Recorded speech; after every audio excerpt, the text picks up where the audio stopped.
63 start कर रहे हैं क्वेश्चन जो एग्जाम के लिए मोस्ट इंपॉर्टेंट है।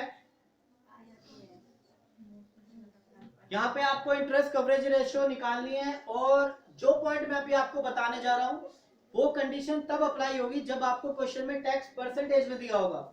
अभी जो हमने प्रीवियस क्वेश्चन था उसमें आपको टैक्स गिवन था, अब यहाँ पे इस क्वेश्चन में आपको टैक्स का रेट दिया हुआ है 30%।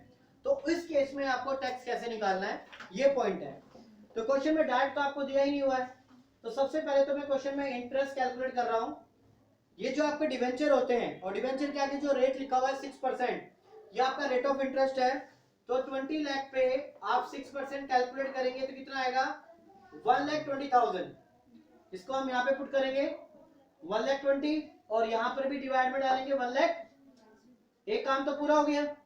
अब आपको अर्निंग आफ्टर टैक्स दिया हुआ है कितना है 7 लाख। अब स्टूडेंट क्या करते हैं जो 30% आपको टैक्स दिया हुआ है इसके ऊपर 30% ले लेते हैं और क्वेश्चन हो जाता है गलत। 7 लाख आपको ये गिवन है, इंटरेस्ट हमने डिवेंचर पे कैलकुलेट कर लिया, ये हो गया। अब टैक्स को कैसे करना है तो मैं एक फॉर्मूला बता रहा हूँ, उस फॉर्मूले में आपको वैल्यू पुट करनी है और आंसर निकाल देना है। ये तब लगाना है जब आपको टैक्स किस में दिया हो परसेंटेज में। आपको रिपीट जो भी वैल्यू यहाँ पे लिखी होगी वो टैक्स के नीचे लिखनी है।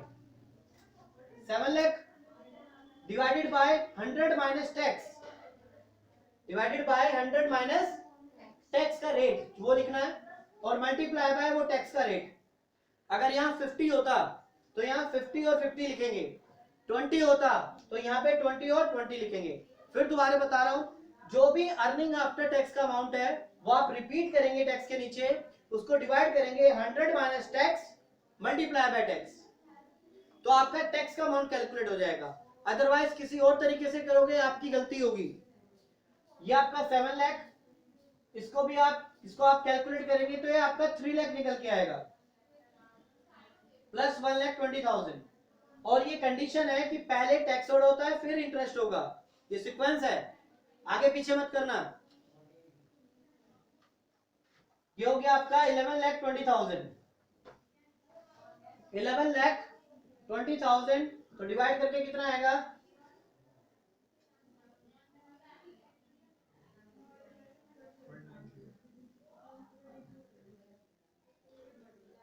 9.3, तो 9.33 टाइम्स ये आपका आंसर हो गया। और ये आपका टर्नओवर रेशियो का पार्ट है जो हम इंटरेस्ट कवरेज रेशियो कर रहे हैं, ये आपका तीसरा पार्ट है। पहला पार्ट आपका लिक्विडिटी रेशियो था, दूसरा आपका सोल्वेंसी रेशियो था, सोल्वेंसी रेशियो तक आपके खत्म हो चुका, total asset to debt ratio last concept था।